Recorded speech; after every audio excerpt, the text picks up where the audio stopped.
Cauvery Business பார்த்துக்கிட்டு இருக்க வருங்கால கோடீஸ்வரர்களுக்கும் வணக்கம். வணக்கம். இந்த வீடியோவில் ரெண்டு முக்கியமான விஷயங்கள் பேச போகிறோம். ஜெரோதாவுடைய கோ-ஃபவுண்டர் நிக்கில் காமத் ஒரு ஸ்டேட்மெண்ட் கொடுத்துருக்காரு. அதுக்கப்புறம் பார்த்தீங்கன்னா GHCL டெக்ஸ்டைல்ங்கிற ஒரு கம்பெனி, அந்த கம்பெனி பற்றி ஒரு முக்கிய அப்டேட்டை குருஜி கொடுக்கறதுக்கு இருக்கார். So let's welcome Guruji. Right, அதோட சேர்த்து இன்னொன்று ஆட் பண்ணிக்கலாம்னு நினைக்கிறேன். இன்றைக்கி வந்து அன்யூஷுவல் ஆக்டிவிட்டி இந்த ஷேர் மார்க்கெட்டு. ஓகே, நிறைய பாயிண்ட்ஸ் மேலே போயிருக்கேன். அஃப்கோர்ஸ் நேற்றோட தொடர்ச்சின்னு நினைக்கிறேன் நான். நேற்று வந்து ஜிடிபினால் நல்ல பவுன்ஸ் ஆச்சு ஷேர் மார்க்கெட்டு. இன்றைக்கி அதுக்கு மேலே போயிடுச்சுன்னு நினைக்கிறேன். அஃப்கோர்ஸ் இன்றைக்கி வந்து ஒரு 2 hours மட்டும் இருந்தது ஷேர் மார்க்கெட்டு. அதை டெஸ்ட் பண்ணிகிட்ருக்காங்க. அந்த ரெக்கவரி சைட் டெஸ்ட் பண்ணிகிட்ருக்காங்க. ஐ திங்க் இன்னையோட முடிஞ்சிடும்னு நினைக்கிறேன். ஓகே, டாடா இன்வெஸ்ட்மெண்ட் கார்பரேஷன் மட்டுமே 8000 ரூபாய்க்கு மேலே போயிருக்கு. சரி, அது ஏன் வைத்திருச்சலையா கொட்டிக்கிறோம் அப்படின்னு. ஓகே, அண்ட் இன்னைக்கு வந்து ஜூம் செஷன் ரொம்ப சூப்பராக போயிருக்கு. குருஜி கூட வந்து அப்படியே நிறைய பேர் அன்பை பொழிஞ்சிருக்கிறாங்க. ஓகேவா, 2000 பேர் வந்திருக்காங்க இன்னைக்கு மட்டும் ஜூம் மீட்டிங்கில். அந்த ரேஞ்சுக்கு. ஓகே, அண்ட் நிறைய பேர் மெம்பராகவும் ஜாயின் பண்ணிருக்காங்க. ஐ மீன் இன்னைக்கு நிறைய பேர் ஜாயின் பண்ணிருக்காங்க. அன்பு பிரசன்னா, சித்ரா வெங்கட்ராமன், ஜெயக்குமாரி துரைபாண்டியன், ஆர்கே ராமன், செந்தில் சேகர், இளங்கோவன், குருநாதா, கணேஷ், விஷ்ணு கேஆர், அதுக்கப்புறம் இளங்கீரன், வரதராஜன், என்டர்டெயின்மெண்ட் எங்கே வேலை அப்படிங்கிற ஒருத்தர் ஜாயின் பண்ணியிருக்கார், கோபால், லியோ ஜோஸ், இந்த மாதிரி நிறைய பேர் ஜாயின் பண்ணிருக்காங்க. இவங்க எல்லாருக்குமே வாழ்த்துக்கள். அண்ட் தேங்க்யூ ஸோ மச் நீங்கள் ஜாயின் பண்ணுறதுக்கும் ஆதரவு கொடுத்துக்கிட்டே இருக்கிறதுக்கும். இதே மாதிரி நீங்களும் மெம்பராக ஜாயின் பண்ணிங்கன்னா சனிக்கிழமை குருஜிக்கிட்ட நிறைய விஷயங்கள் டீட்டெயிலாக கேட்கலாம், பர்சனலாகவே பேசலாம். பாருங்கள், இதை பற்றி தான் நம்ம பேச போகிறோம் ஆக்சுவலாக. ஆமாம், இவ்வளோ ரிட்டைல் பார்ட்டிசிபேஷன், இவ்வளோ ஆர்வத்தோட மெம்பரும் ஆகியிருக்காங்க. இவங்கெல்லாம் வந்து ஃபண்டமெண்டல் பேசிஸில் தான் இன்வெஸ்ட்மெண்ட் ஜேர்னியை கண்டினியூ பண்ணுறாங்க. Okay, it's very rare trading பண்ணி மேபி அது ஒரு போர்ஷன் ஆஃப் தர் அவங்களோட போர்ட்ஃபோலியோ இருக்கலாம். பட் ஆனால் மெயினாக வந்து ஃபண்டமெண்டல் பேசிஸில் தான் அவங்க இன்வெஸ்ட்மெண்ட் ஜேர்னியை கண்டினியூ பண்ணிகிட்ருக்காங்க. ஓகே, அதை பற்றி தான் இன்றைக்கி பேச போகிறோம். ஆமாம் சார். இப்போ நிக்கில் காமத்துடைய ஸ்டேட்மெண்ட் என்னவா இருக்குன்னா, ஓவரால் இந்தியாவில் லிஸ்ட்டாக இருக்கிற கம்பெனிஸோடைய மார்க்கெட் கேபிட்டலைசேஷனில் 7.7% ஹோல்டிங் யார்கிட்ட இருக்குன்னா ரிட்டைல் இன்வெஸ்டர்ஸ் தான் இருக்குது அப்படிங்கிற. 30 lakh crores. ஆமாம், 30 lakh crore மேலே ரிட்டைல் இன்வெஸ்டர்ஸ் மட்டுமே ஹோல்ட் பண்ணுறாங்கிறாரு. அதே மாதிரி அவங்க வந்து ஃபோமோவில் இல்லைங்கிறாரு. ஃபியர் ஆஃப் மிஸ்ஸிங் அவுட்னு சொல்லுவோம்ல, அதில் இல்லை. கரெக்டாக ஃபண்டமெண்டெல்லாம் பார்த்து தான் நல்லா இன்வெஸ்ட் இவங்க பண்ணுறாங்க, அவங்க பண்ணுறாங்க, அதனால நானும் பண்ணோம் அப்படின்னு ஜம்ப் பண்ணி வர்றவங்க வந்து ரொம்ப ரேர் ஆகிட்டாங்க இப்போ. ஏன்னா நிறைய இன்ஃபர்மேஷன் அவைலபிளுக்கு, டேட்டா அவைலபிளாக இருக்குது. அதனால் எல்லாத்துக்கும் தெரிஞ்சு போச்சு ஒரு சீக்ரெட். என்ன சீக்ரெட் அப்படின்னா, இவங்க சொல்கிறதா அவங்க சொல்கிறாங்க, அந்த டிப்ஸை வாங்கி பண்ணால் ஜெயிக்கவே முடியாது. நம்ம வந்து இதெல்லாம் வந்து இதை வந்து ஃபில்டர் பண்ணோம். இந்த நாய்ஸு, இந்த இன்ஃபர்மேஷனை ஃபில்டர் பண்ணி அதை ப்ராசஸ் பண்ணி எது நமக்கு வந்து அது உகந்ததுன்னு பார்த்துட்டு இன்வெஸ்ட் பண்ணும் போது தான் நம்ம ஜெயிக்க முடியும்னு எல்லாத்தையும் தெரிஞ்சுக்கிட்டாங்கன்னா அவருடைய ஸ்டேட்மெண்ட் வந்து நமக்கு சொல்லுது அப்படின்னு நினைக்கிறேன் நான். அதுக்கப்புறம் ஒரு ட்விட்டரில் வந்து ஒரு லிஸ்ட்டு கொடுத்துருக்காரு. டாப் ஹோல்டிங் ரிட்டைல் இன்வெஸ்டர்ஸுடைய டாப் ஹோல்டிங் என்ன இருக்குன்னு. அதில் பார்த்தீங்கன்னா ரிலையன்ஸ் இண்டஸ்ட்ரீஸ் இருக்குது, HDFC, LNT, TCS, Infosys, HUL, ITC, இந்த மாதிரி நிறைய கம்பெனிஸ் இருக்குது. ஆனால் இதில் ஒரு இன்ட்ரெஸ்டிங்கான மேட்ரு என்னென்னா, இவர் கொடுத்துருக்க இந்த டாப் ஹோல்டிங் லிஸ்ட்டில் அதானி கம்பெனி எதுவுமே வரல. Tata steel, Titan, Bajaj finance, Tata power, Nestle, Jio finance எல்லாமே இருக்குது. அதானி குழுமத்தில் இருக்கக்கூடிய கம்பெனி மட்டும் இல்லை. மோஸ்ட்லி எல்லாமே வந்து இது லார்ஜ் கேப் கம்பெனியாக இருக்குது. சரி, நிக்கில் காமத்தோட பெட்டர் பிளேஸ்டு பர்சன் யாராக இருக்க முடியும் இதை பற்றி பேசுகிறது? Retail investors. ஏன்னா அவங்க தான் இன்றைக்கி வந்து லார்ஜஸ்ட், செகண்ட் லார்ஜஸ்ட்னு சொல்லலாம் வந்து நம்பர் ஆஃப் ரிட்டைல் போர்ட்ஃபோலியோ வச்சுருக்குது. அப்புறம் இவரோட ஸ்டாட்டிஸ்டிக்ஸ் பார்த்தா 2019 2024 nearly about 120 million people join பண்ணியிருக்கதா சொல்கிறாங்க. That is 12 crore people join பண்ணியிருக்காங்க. போன மாதம் மட்டுமே 5.4 million புது ரிட்டைல் இன்வெஸ்டர்ஸ் ஜாயின் பண்ணியிருக்காங்க. So at least 95% of the people வந்து லாங் டேர்ம் இன்வெஸ்டர்ஸாக இருப்பாங்கன்னு தான் நான் ஃபீல் பண்ணுறேன் நான். ஸோ மேபி இந்த ஃபியூ பர்சன்டேஜ் ஆஃப் பீப்புள் தான் மேபி ட்ரேடிங்கை ஆஸ் அ இதாக எடுத்து பண்ணுறாங்க.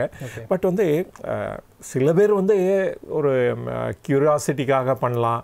சில பேர் நானும் ஜெயிக்க முடியும் அந்த ட்ரேடிங்கில், அதுக்கு என்ட்ரு பண்ணி டெஸ்ட் பண்ணுறது கூட இருக்கலாம். பட் வந்து ட்ரேடிங் வந்து ஒரு டச் மீ நாட்டு நான் சொல்ல மாட்டேன் நான் டெஃபினட்டாக.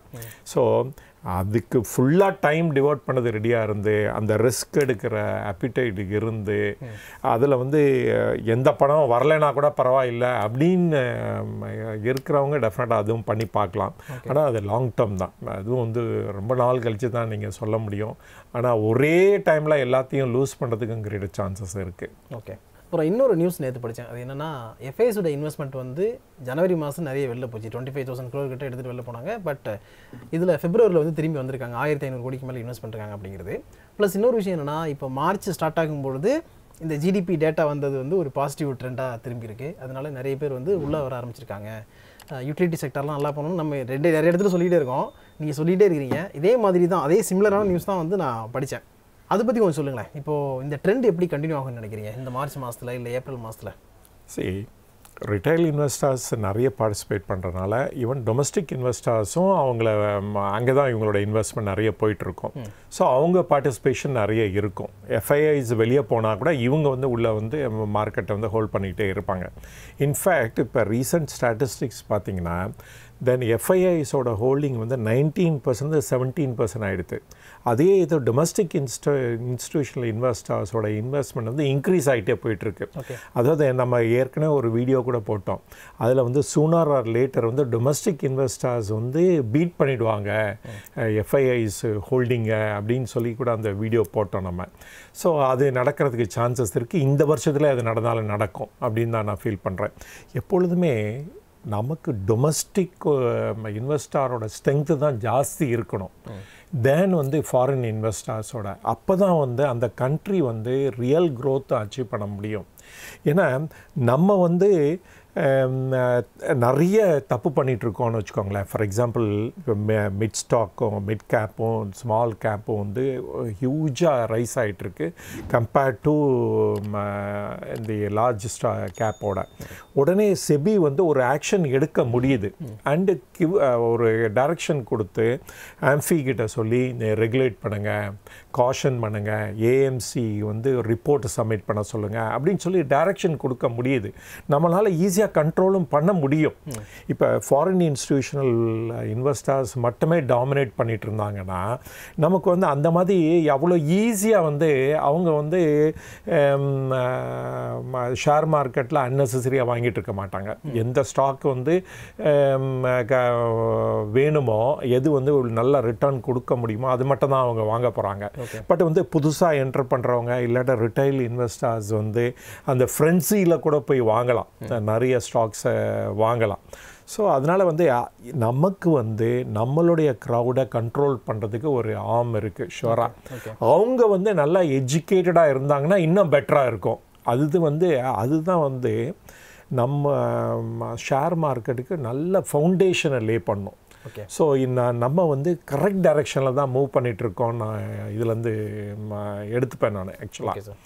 இப்போ பார்த்தீங்கன்னா இந்தியாவோட பேங்கிங் சிஸ்டத்தில் பார்த்தீங்கன்னா நியர்லி அபவுட் 200 lakh crores இருக்குது டெபாசிட்டாக.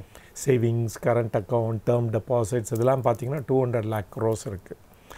அதில் வந்து எல்ஐசியோட இன்வெஸ்ட்மெண்ட் ஷேர் மார்க்கெட் எடுத்திங்கன்னா is close to 50 lakh crores இருக்குது இன்றைக்கி. டொமஸ்டிக் இன்வெஸ்டர்ஸோட டோட்டல் இது பார்த்திங்கன்னா அதுவும் வந்து close to about 50 lakhs cross ஆகிடுது. அப்புறம் தி என்பிஎஸ் இந்த மாதிரி பென்ஷன் ஃபண்ட்ஸு இவங்களோட இன்வெஸ்ட்மெண்ட் பார்த்தீங்கன்னா கிராஸ்டு 11 lakh crores. ஸோ இது வந்து டாமினேட்டிங் ஃபிகர். இது ஸ்லோவாக என்ன ஆகும் அப்படின்னா இவங்க எஃப்ஐஐஸ் ஹோல்ட் பண்ணுறாங்களே, எஃப்ஐஐஸோட investment is more then $600 billion in Indian market. Okay, அப்போ வந்து இந்த இதை இன்வெஸ்ட்மெண்ட்டை நம்ம பீட் பண்ணி ஆகணும். அப்போ தான் வந்து நம்ம ஷேர் மார்க்கெட்டும் ஒரு ஸ்ட்ராங்காக இருக்கும். அது வந்து கூடிய சீக்கிரம் நம்ம பார்க்க போகிறோம்னு தான் நான் எடுத்துப்பேன் இந்த ஸ்டேட்மெண்ட்லேருந்து. நான் சொன்ன ஏற்கனவே ஒரு வீடியோவில் சொன்னதை வந்து இவருடைய ஸ்டேட்மெண்ட் வந்து சப்போர்ட் பண்ணதுன்னு தான் நான் எடுத்துப்பேன். நான் எனக்கு என்ன ஒரு ஹாப்பி இது அப்படின்னா இவங்க மோஸ்ட் ஆஃப் தம் வந்து ஃபண்டமெண்டல் பேசிஸில் தான் இன்வெஸ்ட் பண்ணுறாங்க அப்படின்னு வேற அவர் சொல்லியிருக்காரு. நம்மளுடைய காவேரியன்ஸு கூட பார்த்தீங்கன்னா மோஸ்ட் ஆஃப் தம் இந்த ஃபண்டமெண்டலி ஸ்ட்ராங்காக இருக்க கம்பெனியை நோக்கி தான் அவங்களும் இன்வெஸ்ட் பண்ணுறாங்க. அதனால தான் நம்ம மாதிரி சேனல் அவங்க பார்க்க வராங்க. ஓகே, ஸோ நமக்கும் அது வந்து ஒரு பூஸ்டாக அமையும் இந்த மாதிரி ஒரு ஸ்டேட்மெண்ட் அப்படின்னு நான் எடுத்துப்பேன் நான். நிச்சயமாக. அடுத்து நம்ம பார்க்க போகிறது ஜிஹெச்சிஎல் டெக்ஸ்டைல்ஸ். ஏற்கனவே ஜிஹெச்சிஎல்னு ஒரு கம்பெனி இருக்குது. இப்போ அதுலேருந்து டிமர்ஜ் பண்ணி GHCL டெக்ஸ்டைல்ஸ்னு ஒரு கம்பெனி ஃபார்ம் பண்ணியிருக்காங்க. ஓகே. இவங்க யூனிட் எல்லாமே 2 யூனிட்டும் தமிழ்நாட்டில் தான் இருக்குது. இதில் பியூட்டி ஆஃப் திஸ் என்னென்னா 98% கெப்பாசிட்டி யூட்டிலைசேஷன். ஓகே. இவங்களுக்கு வேணுங்கிற பவரை இவங்களே ஜென்ரேட் பண்ணிக்கிறாங்க. இப்போ யாரும் வாங்குறதில்ல. ஏன் இதை நான் இன்சிஸ்ட் பண்ணி சொல்கிறேன்னா 2008 to 2012-13 நாங்களும் இவருக்கு சப்ளை பண்ணிட்டு இருந்தோம் பவர்.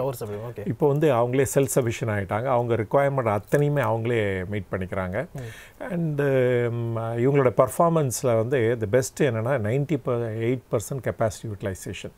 இவங்களுடைய இது பார்த்தீங்கன்னா ஜியோக்ராஃபிக்கல் டிஸ்ட்ரிபியூஷன் பார்த்தீங்கன்னா நியர்லி 75% டொமஸ்டிக்கும் ஒரு 25% எக்ஸ்போர்ட் பண்ணிட்டு இருக்காங்க. ஓகே. இப்போ ரிசல்ட்ஸ் பார்த்துலாம். இப்போ Q3 வந்து 246 கோடி ரூபா ரெவன்யூ பார்த்துருக்காங்க. எபிட்டா 20 கோடியாக இருக்குது. எபிட்டா மார்ஜின் 8% இருந்திருக்கு. அண்ட் ப்ராஃபிட் 4 crore பார்த்துருக்காங்க சார்.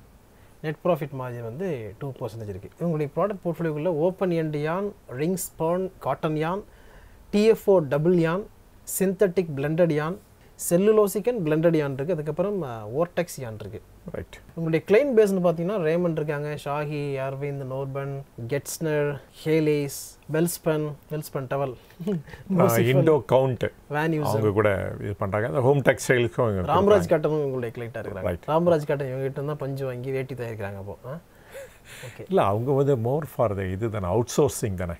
அவங்களோட என்டையர் தான் அவுட் சோர்ஸ் பண்ணுவாங்க. இப்போ வந்து GHCL இருந்து டிமெர்ஜ் ஆகி GHCL டெக்ஸ்டைல் அப்படின்னு வந்ததுனால எந்த மாதிரியான ஒரு க்ரோத் இருக்கும் நீங்கள் எதிர்பார்க்குறீங்க? சரி, டெக்ஸ்டைல் யூனிட் வந்து இப்போ பார்த்தீங்கன்னா இந்த பை த இயர் எண்டில் ஒரு பெரிய ரிவைவல் வர்றதுக்கு சான்சஸ் இருக்குது. அப்புறம் மொரோவர் இந்தியா வந்து நெகோஷியேட் பண்ணிகிட்ருக்காங்க ஃப்ரீ ட்ரேட் அக்ரிமெண்ட் வந்து especially UK and Europe. So UK முடிஞ்சிச்சுன்னா நெக்ஸ்ட்டு யூரோப்புக்கு வரும். ஸோ அது த்ரூ ஆகிடுது அப்படின்னா மோஸ்ட்லி ஆஃப்டர் எலெக்ஷன் தான் நடக்கும். அது த்ரூ ஆச்சு அப்படின்னா ஒரு டெக்ஸ்டைலுக்கு வந்து நமக்கு இப்போதைக்கு வந்து நிறைய டேக்ஸஸ் அங்கே லெவி பண்ணிகிட்ருக்காங்க. அந்த டேக்ஸஸ் போயிடும். ஏன்னா இது டெக்ஸ்டைல் வந்து ஒரு இம்பார்ட்டன்ட் எக்ஸ்போர்ட் பண்ணுற ஐட்டம். அமெரிக்கா இருக்கட்டும், யூரோப்பாக இருக்கட்டும். So Bangladesh, Pakistan, Vietnam, Mexico இவங்களாம் நம்மளை ஈஸியாக பீட் பண்ணிடுறாங்க. பட் நமக்கு ஒரு கன்செஷன் கிடச்சிச்சுன்னா through this free trade agreement மூலமாக நம்மளுடைய எக்ஸ்போர்ட் எஸ்பெஷலி இந்த டெக்ஸ்டைல் பாஸ்கெட் வந்து நிறைய இம்ப்ரூவ் ஆகும் அப்படின்னு நான் ஃபீல் பண்ணுறேன். இந்த கம்பெனி வந்து will be a chief beneficiary of that. Okay, இதோட இந்த வீடியோ நாங்கள் வைண்ட் பண்ணிக்கிறோம். அடுத்து ஒரு நல்ல வீடியோ மீட் பண்ணுவோம். இவ்வளோ நேரம் நாங்கள் ஷேர் பண்ணது எல்லாமே உங்களுக்கு எஜுகேஷனல் பர்பஸ்க்காகவும் இன்ஃபர்மேட்டிவ் பர்பஸ் மட்டும் தான். சஜஷனும் அட்வைஸும் கொடுக்குறதாக இல்லை. அதனால் நாங்கள் மென்ஷன் பண்ண ஷேர்ஸில் நீங்கள் இன்வெஸ்ட் பண்ணணும்னு நினச்சிங்கன்னா நல்லா தெரிஞ்ச ஒரு செபி ரெஜிஸ்டர்ட் அட்வைசரை கேட்டு டிசைட் பண்ணுங்கள். ஸோ இது வரைக்கும் சேனலை சப்ஸ்கிரைப் பண்ணாமல் இருக்கிறவங்க சப்ஸ்கிரைப் பண்ணிவிட்டு வீடியோ பாருங்கள். அடுத்து ஒரு நல்ல வீடியோவில் மீட் பண்ணுவோம். Thank you so much. தேங்க்யூ.